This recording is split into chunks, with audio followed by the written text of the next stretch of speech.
Silêncio, pessoal.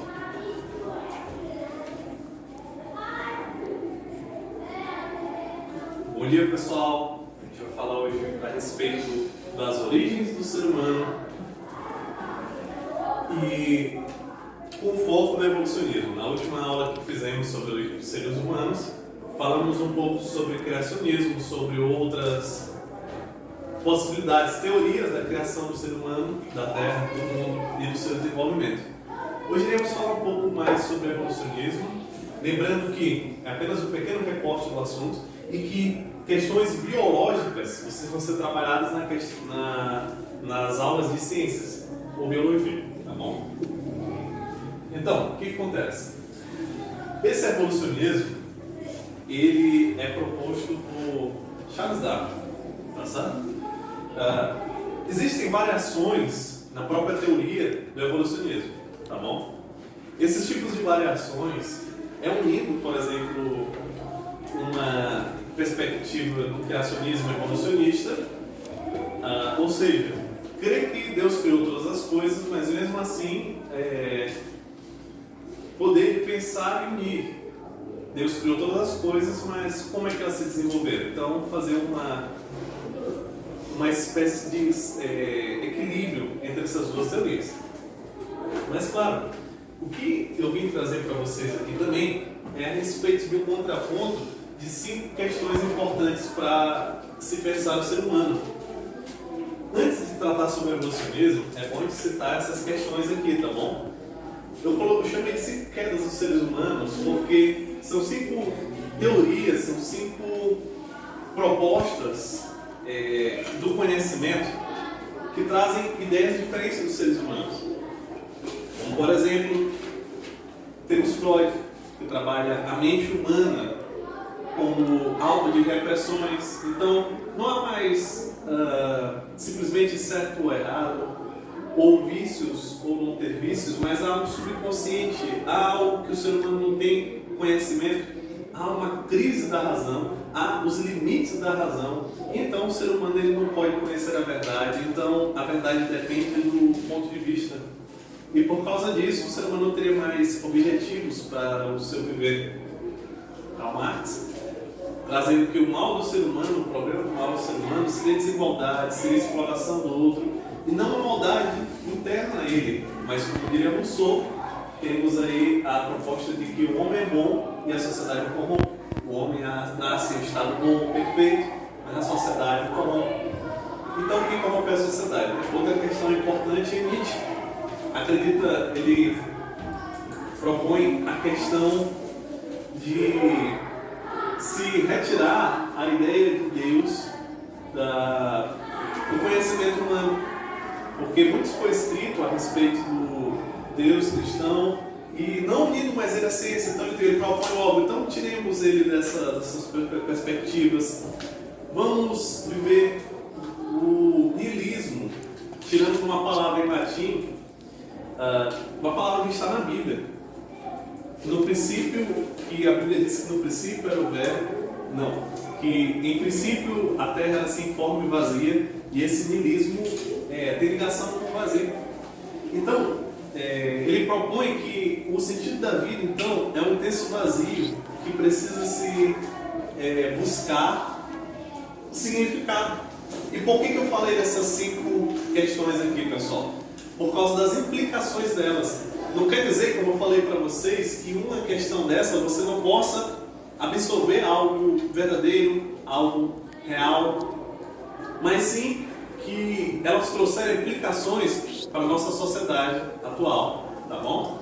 E aí o que acontece? Sendo assim, Charles Darwin, ele era um inglês do século XIX, ou seja, dos anos de 1800.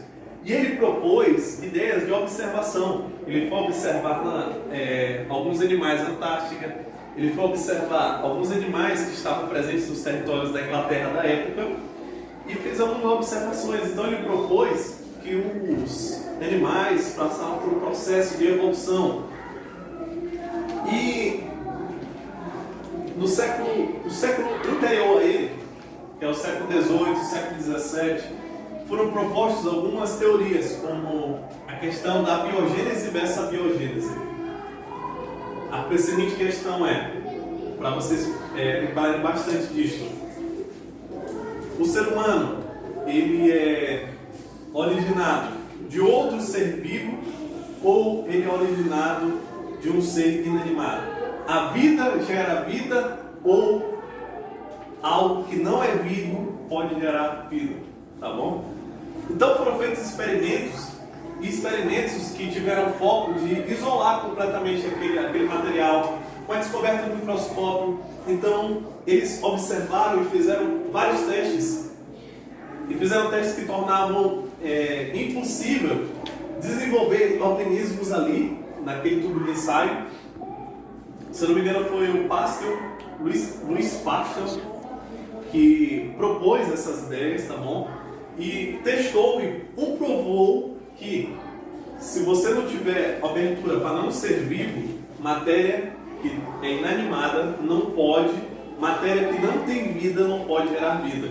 Apenas, como foi comprovado, apenas a biogênese pode gerar a vida, tá bom?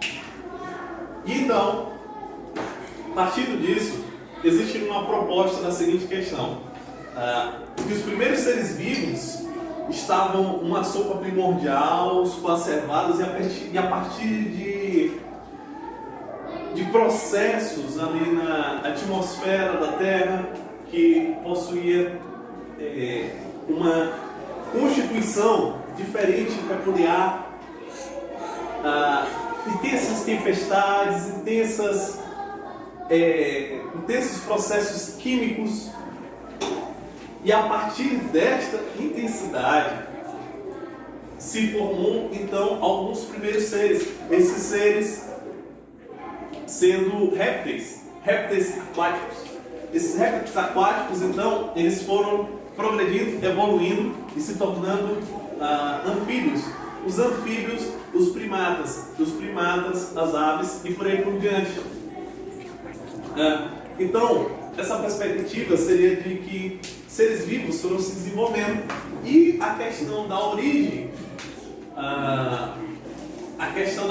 inclusive, é muito importante se pensar nessa perspectiva, porque um se propõe a trazer esse tipo de reflexão, lembrando que a ideia de que o ser humano veio do macaco, o macaco que nós conhecemos hoje, os chimpanzés, os orangotangos, não é correta. A ideia é a seguinte, que veio de um tipo de primata específico que evoluiu, tá certo?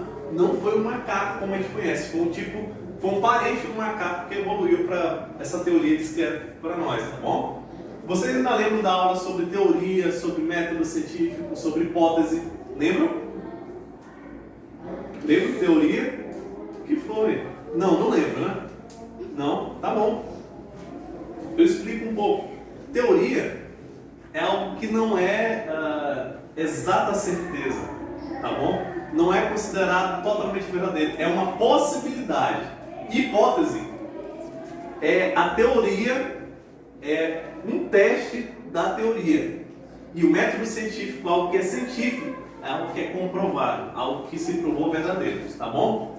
E essas teorias, como eu falei para vocês, por trás delas tem ideologias, ideias, projetos de poder, tem muitas vezes aquilo que nos querem transmitir, aquilo que querem para nós acreditarmos.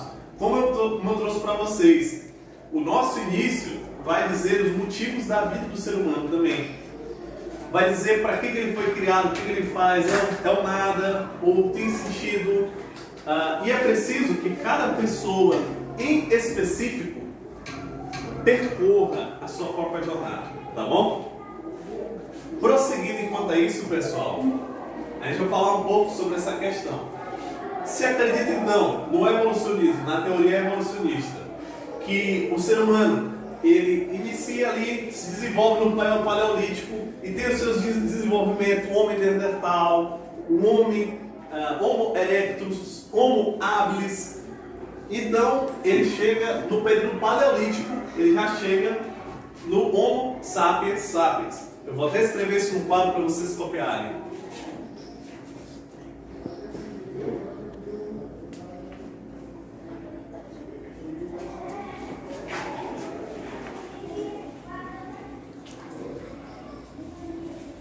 Questão de prova, viu, pessoal?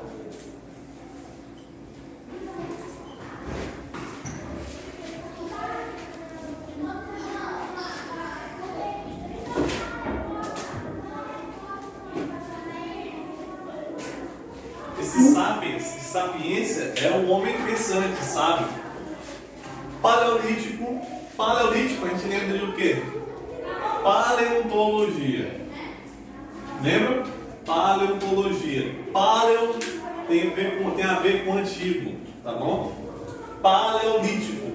Então, lítico, pedra. É como se fosse uma idade da pedra antiga. Meso, meio de desenvolvimento do ser humano, e o neolítico é o que? Nova pedra, tá certo? Muito importante pensar nisso. E aí, nesse paleolítico a gente pode ligar aqui, ó, pedra lascada. Como é que o ser humano ali, inclusive algo muito importante também, pessoal, é a descoberta do fogo. Para que serve o fogo nessa época? Inclusive, eu não sei se você vê em casa, já tiveram aquela experiência de acabar o gás, dar um problema no fogão, aí é uma confusão na casa, tá bom?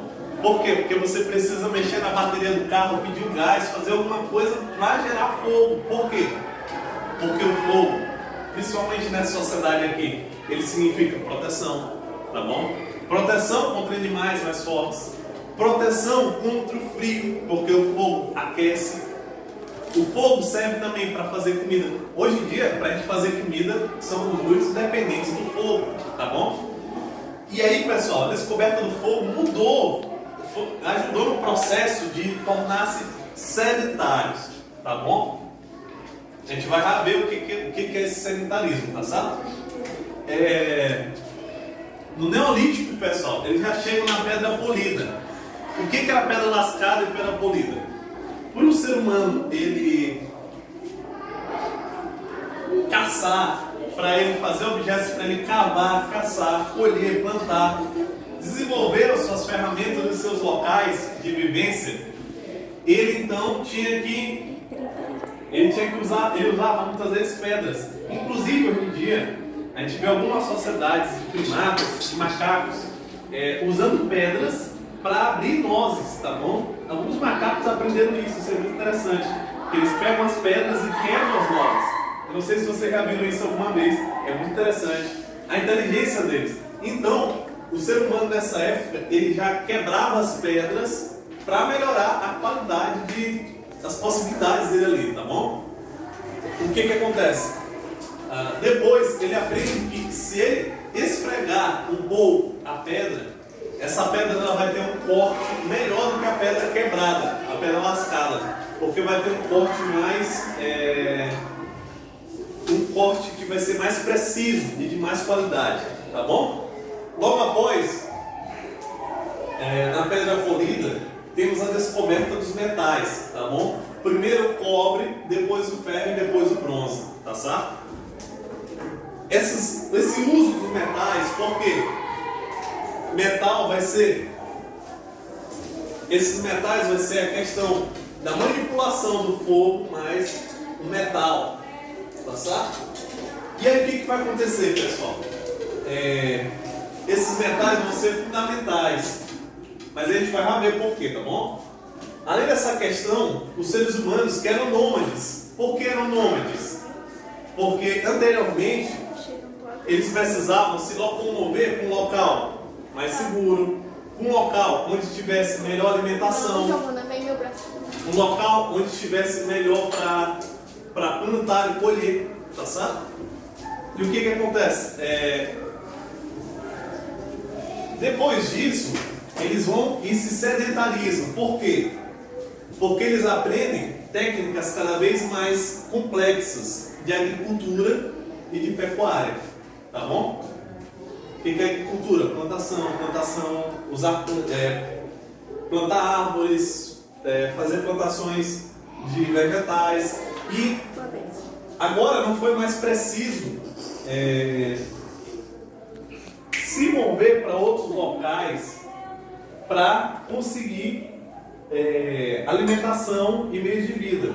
Agora você poderia vir para um local e se sedentarizar. Não tem a ver com exercício físico. É o mesmo princípio, mas não tem muito a ver com isso. Sedentários e nômades, tá bom? E a partir disso começam a surgir as primeiras sociedades. Por quê? Como eu coloquei para vocês aqui, por causa do excedente. Como assim? Várias sociedades de seres humanos estavam em vários locais, tá bom? Então, poderia ter a sociedade da Maria Clara, que tinha mais alimento guardado do que a sociedade do Ícaro, tá certo? E Ícaro, que estava passando fome, via Maria Clara lá com comida de sobra. O que ele ia dizer? Eu vou já roubar o armazém dela, tá bom? Aí o que foi preciso? Foi preciso criar... Não, fiquei sentadinho. Foi preciso criar guardas. Foi preciso criar forças armadas para proteger o local. E quando o ser humano ele plantava e ele criava os animais ali para colheita, para se alimentar, para a vaca, por exemplo, ela produzia leite, produzia carne e ainda poderia se procriar para ter outros exemplares no rebanho. São muitas funções. Além de posteriormente também servir para a própria plantação, para ajudar a arado, tá bom? O que acontece? A partir disso, o ser humano que vai plantar, vai colher, e a alimentação é fundamental para ele, a criação de animal é fundamental para ele, então ele começa a orar a Deus, a deuses, a religiões, criar religiões para tentar pedir a esses deuses que eles pudessem proteger as suas colheitas, os seus animais, tá bom? Ele começa a se apegar a muitas coisas. E nessa sociedade ele precisa de alguém que seja capaz de governar e administrar. Aí que entra a criação dos reis. E a partir da religião, se cria a necessidade dos sacerdotes, tá bom? Que são pessoas que controlam, que ajudam a administrar a religião, tá certo?